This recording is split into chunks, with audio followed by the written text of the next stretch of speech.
माघ शुद्ध नाही, माघ महिना आहे.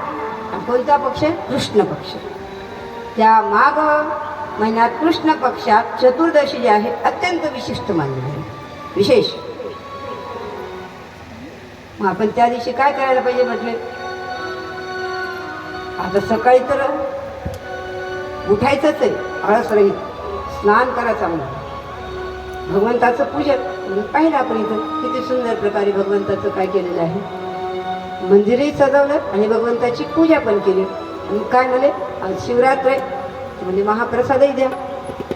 तर इथं तसं हे शिवरात्रीचं व्रत जे आहे तर ते काय करायला पाहिजे आपण? रात्री म्हणजे जागरण. शिवरात्रीचं महत्त्वाचं व्रत जर असेल तर तिच्या म्हणजे पूर्ण रात्रांनी जागरण करायला पाहिजे. मी तुम्हाला सांगितलं, ज्याला यायचं असेल इथं तर करा, नाही झालं तर तिथं या, कोणतंही करा असं नाही. तर शिवरात्रीचे 4 पूजा, प्रत्येक प्रहरामध्ये एक पूजा केली जाते. आणि ती पूजा आपल्याला म्हणणं म्हणा किंवा रुद्राष्टाध्यायी म्हणा. जर नाही म्हणता आलं तर ओम नमः शिवाय म्हणून पूजा करा. आणि नंतर जेव्हा पूजा संपल्यानंतर सुंदर प्रकारे पूजा करा आणि उरलेल्या टाईममध्ये नामस्मरण. असे 4 प्रहार जागर झालं, जागरण मग तेव्हा करतो. तर अशा प्रकारे हे शिवरात्रीचं व्रत आपण केलं तर आपल्याला काय होतं म्हणतात, किती मला सांगितलं पण खूप सुंदर सांगितलं. एकदाच करायचं शिवरात्रीचं व्रत का नाही सांगितलं. कारण सुतजी सांगायला लागले शौनका दिवशीना, शिवरात्रीचं व्रत जे आहे ते 14 वर्ष करायला सांगतात. जसं तुम्ही सोमवार करताना 16 सोमवार करतात ना, किंवा चतुर्थी गणपतीचे करायचे असले तर 21 चतुर्थी केल्या जातात. तसं शिवरात्रीचं व्रत जे आहे ते किती करा म्हटले? 14 वर्ष. त्रयोदशीला एक वेळ जेवण करायला सांगितलं, उपवास करा. शिवरात्रीच्या दिवशी शिवालयामध्ये जा, पूजन करा.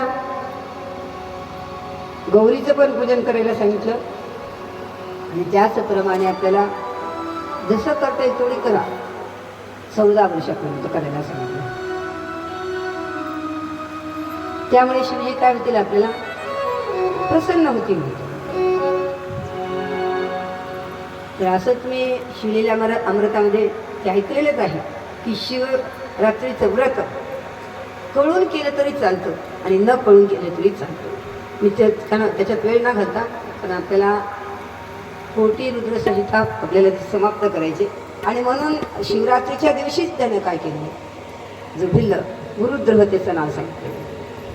तर त्याला काय करायचं होतं? आता घरची आई सांगितलं, आई वडिलांनी पत्नीनं सांगितलं, अहो मला भूक लागलेली आहे.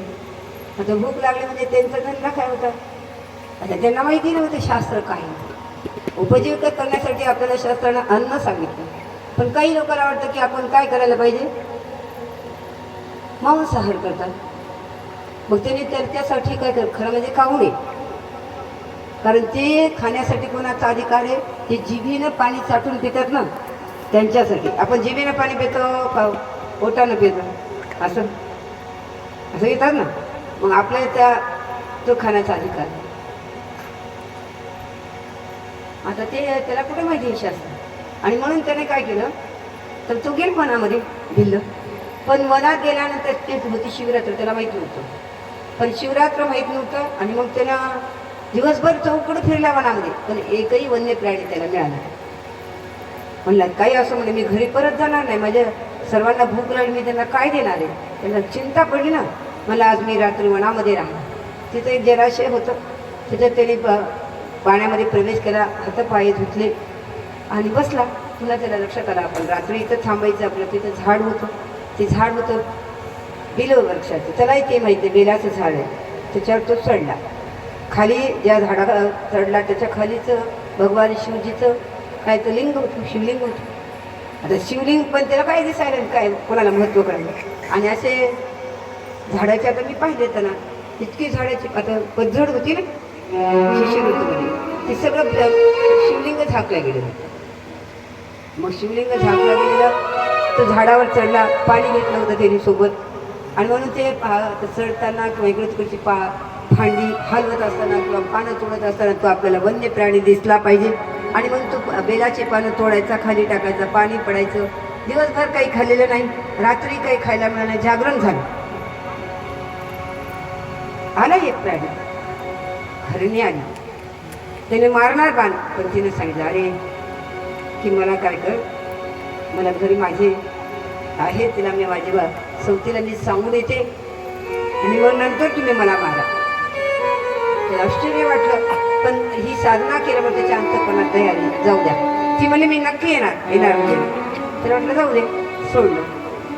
पण पुन्हा तो धागाच राहिला. दुसरा प्रहार सुरू झाला. ती हरणी जिच्यासाठी ती गेली ती दुसरी, ती हरणी आली. तिला मारणार, तेव्हा तिने सांगितलं नको नको, कारण माझे छोटे छोटे पाडसं आहेत घरी, तर म्हणून त्यांना मी काय करते, सांभाळायला सांगून येते. मी नक्की येणार, तुम्ही विश्वास ठेवा. आणि जर नाही आलं तर किती मला माहीत आहे त्याचं दुष्परिणाम, दुःख भोगावं लागेल, आणि म्हणून मी सत्यतेचं पालन करणार. तर म्हटलं जाऊ द्या सर. आता जो हरिण होता तोच आला तिसऱ्या प्रहरामध्ये. त्याचे ज्या रात्रीवर जागरण, बेलाचं पान तोडणं, पाणी पडणं चालूच होतं. आणि शेवटी काय झालं, हरिणा आला, त्याला वाटलं आता तरी मारावं, मग मला घरी जाता येईल. पण त्या हरिणानं सांगितलं नाही, म्हणे मला मार नका, कारण मी पण माझं कुटुंब आहे, कुटुंबाला मीच काय करतो, निरोप देतो आणि मी परत येतो. आता तिला वाटलं होतं मग कसं काय असं व्हायला, पहिला हरिण गेलं ते अजून आलं नाही, दुसरा हरिण आलं ते गेलं आलं नाही, आता तुझ्यावर काय विश्वास ठेवायचा नाही. मी बरोबर तुम्हाला सांगतो, म्हणजे पुष्कळ आता चित्तन सांगत नाही. आणि नंतर मग तेही गेलं, आता काय करणार. पण आता हा घरी गेल्यानंतर ते सगळे म्हणते, ती मोठी म्हणते मी जाणार, ती म्हणते नाही लहाणी म्हणते नाही, म्हणते तुम्ही काय करा, ही बालकांना सांभाळा म्हणे, पाडसाला मी नाही सांभाळू शकत. आता ते सगळा संवाद ते दोघींचं म्हणणं ऐकल्यानंतर हरिण म्हणतो नाही, तुम्ही नका जाऊ, तुम्ही दोघी काय करता थांबा आणि ह्या आपल्या पाडसांचं सांभाळ करा, मी जातो एकटा. आता हे म्हणलं ते म्हणजे नाही, ते तिघून निघाले ते सगळे. आता लहान मुलांच्या शेजारच्या जवळ दिले. लहान मुलांनी विचार केला, आमची आई वडील जात आहे तर आपण तरी कशाला थांबायचं. सगळेच निघाले म्हणतात. आणि कुठं ज्या ठिकाणी हा भिल्ल जो होता तिथं आले आणि सगळेजण म्हणतात आम्हाला मारा, आम्हाला मारा, आम्हाला मारा. आणि शेवटी एवढं त्यांची घटना घडल्या, तेवढ्यात आमचे भगवान शिवजी प्रसन्न झाले. काय केलं, भिल्लाला मुक्ती मिळाली. तर असं जो परमात्मा निर्गुण होते, तर तेच परमात्मा सुगुण साकार रूपामध्ये येऊन भिल्लालाही दर्शन दिलं, सगळ्यांना दर्शन झालेलं आहे. अशा प्रकारे खूप महत्त्वाचा हा प्रसंग, की म्हणजे आमचं जे काही पाप आहे ते सर्व पाप क्षमण करण्याचं सामर्थ्य या शिवरात्री कथेमध्ये आहे. कोटी रुद्र संहिता आपण समाप्त केलेली आहे. ओम